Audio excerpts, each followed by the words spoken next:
Topic, we'll discuss an overview of work area and snapshots. Let's get started. Our learning objectives for this topic are as follows. Describing the configurator model's work area, describe the integration of the configurator model's work area with product information management, describe the function of snapshots, and differentiate the various levels at which a snapshot can be refreshed. Our first section discusses some fundamentals about the configurator model's work area. This diagram depicts the life cycle of a configurator model that progresses from the initial definition of a product item to the release of the configurator model in a workspace. You use the product information management work area to define the items and item structure. This definition of item structure is the basis for the configurator model. Then, you import a snapshot of the item, which is a copy of the item structure at a point in time, into the configurator model's work area. After the snapshot is imported, an initial version of a configurator model for the item is automatically created. Then, you add the configurator model as a draft to a new or an existing workspace in order to add supplemental structure, rules, or user interfaces to enhance or expand the model. The supplemental structure, rules, and UIs give you the ability to simplify the process of configuring the product at the time of order entry. Then, you test the model to ensure that everything that was done by you or other product configurator managers is working as expected in terms of the end user experience. Then, upon successful testing, you release the workspace that contains the model draft so that the completely developed model is available for order entry. Here, we see a depiction of the process of building configurator models in relation to the test that you perform in the configurator model's work area. After you import an item structure into the configurator model's work area as a snapshot and corresponding configurator model, you then create a workspace in which to build a draft version of a configurator model based on the item. You design versions of the model to provide specific types of configuration behavior when an end user is configuring the item. A workspace is the container that enables the development of a particular version of the model, where you manage supplemental structure, rules, and user interfaces. You can add supplemental structures to the configurator model, which is a set of additional options that you add to the item structure to facilitate better end user experience. As you proceed in the course, you'll learn about the different types of supplemental structures, including connectors. Almost every configurator model includes rules, which are constraints that you add to the model. Rules can prevent the end user from selecting items that do not belong in valid configuration. Rules can also drive the selection of items based on the end user's selection of other options. You can also create user interfaces that are driven by the structure of the configurator model, which provides an intuitive end user experience while configuring the model. You can then test the behavior of the resulting configurator model in the configurator model's work area before releasing it into production. These screenshots show how you can access the configurator model's work area by logging in with the configurator manager and selecting configurator models in the navigator. The configurator model's work area opens on the overview page, which lists your workspace status. Then, you can select a task from the task list to open a tab for the task page.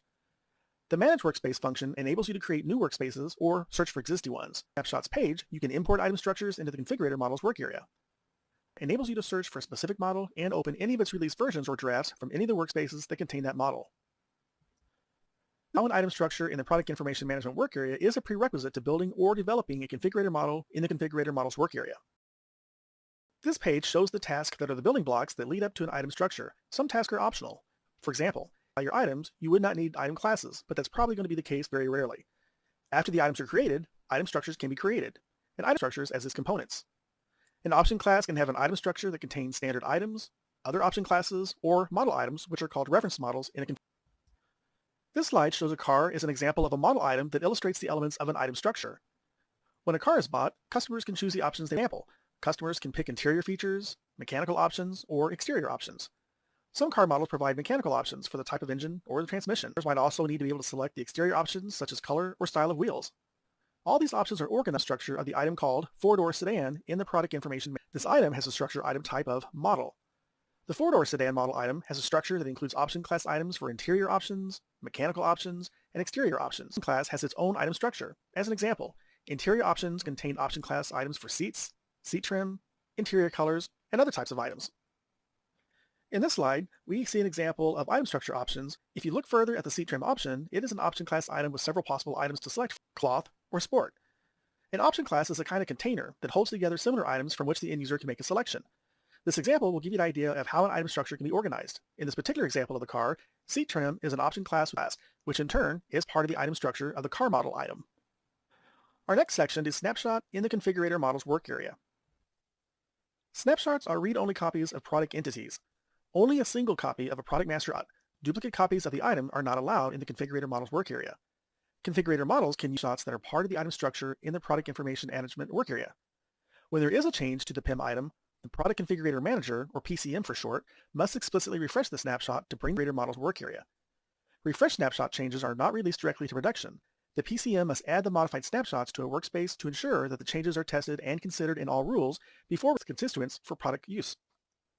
The Manage Snapshots task hosts the action to import a model item, and the Import Model Item action runs as a scheduled job in the configurator model's work area. This screenshot highlights workspace and models created by snapshot imports. Versioning is a process by which incremental changes to the configurator model. When a workspace is released into production, the models in it are assigned to a new version number. Versioning will be explained fully in our versioning and release topic later. Versioning relationships with snapshots. When a model item is first imported from Product Information Management into the configurator model's work area, a baseline version of the snapshot of that model item is released. The baseline version is also referred to as version 0 because its version number is 0.0. The baseline versions of all the components, which include option classes, standard items, reference model, item classes, and value sets, are also released as a version 0. If the model is configured from a transactional application before a complete model goes into production via a workspace release, then the baseline version of that model is used instead. This diagram depicts that an item can be used in multiple configurator models as shown in the slide. They all refer to the same snapshot, one snapshot of any given imported item kept in the configurator model's work area. This diagram depicts the example of snapshots shared by models. The C-Trim option class that has the leather, cloth, and sport items is used across all 4 of the car models, but only one snapshot of the C-Trim item model's work area. Our next section discusses how snapshots are managed or updates to existing items or structures in product information management. This diagram shot example. Assume that the C-Trim option class has an additional item called Limited Edition, which is added to its item structure. If end users need to see this option, for snapshot item for C-Trim that exists in the configurator model's work area needs to be refreshed. Like import, the refresh operation runs as a scheduled process. Any new items that are brought into the configurator model's work area by the refresh process are immediately released to status released in the configurator model's work area. This immediate release is performed because new items have minimal impact on existing models. Refresh brings in only changes that are approved in the product information management work area. Items that are brought in by the refresh process, however, are shown with a modified status. The assumption is that the PCM would add these modified snapshots to a workspace here at the affected models and release the workspace upon successful testing. After the workspace is released, the snapshot status is changed from modified to released. It can be run in 3 modes depending on how extensively you need to reflect the item changes in your configurator model. You can refresh just the item itself. This is also a value sets. Or you can refresh the items and its descendant structure of child items. Or lastly, for items that have reference models in their structure, refreshing both the descendants and reference structure. This screenshot shows the Manage Snapshots page. The Manage Snapshots page is where you do the following: import model items as new snapshots, and also query all snapshots to see the data that is available to you for building your configurator models. The list of imported and refreshed snapshots will also show you things such as the model items that can be added to a workspace and then enhanced to provide a specific configuration experience, the item classes and value sets containing a configuration model. Also, you can update their values in product information management, and these can be reflected in the model by dots. This screenshot shows an example of refreshing a single item snapshot. Refreshing an item snapshot without including its descendant or reference structures brings all approved changes to that item in the snapshot in the configurator, including the additional items that are added to the item structure. An example we see here has added a new future effective option class called Accessories to the structure sedan model item within the Product Information Management work area. When the model item snapshot is refreshed in the configurator model's work area, the refresh brings in only the changes to the model item. This would be operational attributes of the item itself, the immediate child items of a model item or options of an option class, and the operational attributes options. The next screenshot shows an example of refreshing a snapshot with descendant structure. The item snapshot can be performed by selecting the option to include its descendant. An example we see here, in addition to model item changes, the C-Trim option class under the Interiors Options option class has changes in PIM that are not yet brought into the configuration. When the PCM user refreshes the 4-door sedan model item and chooses to include the descendant structure, the refresh updates the status of 2 snapshots to modified. This includes the 4-door sedan model item option class. This screenshot shows yet another example, refreshing a snapshot with descendant structure and reference structure. Refresh can include descendant structure, but also its reference structure. It's typical to use reference models when you want to ensure that all the changes in PIM that are related to this model are brought into the configurator model's work area. In the example, assume the following about the 4-door sedan model. The drive type option class has had a change. Also, the engine assembly reference model has had a change, and it was added to the 4-door sedan model. All these snapshot changes can be refreshed at the same time by using the descendant and reference structures. Finally, this screenshot shows how you can refresh item classes and value sets as well as model items and their children. In this example, the item class that begins with ZCC_car has two new transactional item attributes, or TIAs for short. The item class brings in the changes, which is the two new TIAs, into the configurator model work area. When you add the modified item class snapshot to a workspace, any items in that workspace that belong are the two new TIAs. Similarly, value sets can also be refreshed when a new value is added to the enumerated range of values has been modified in the product information management work area.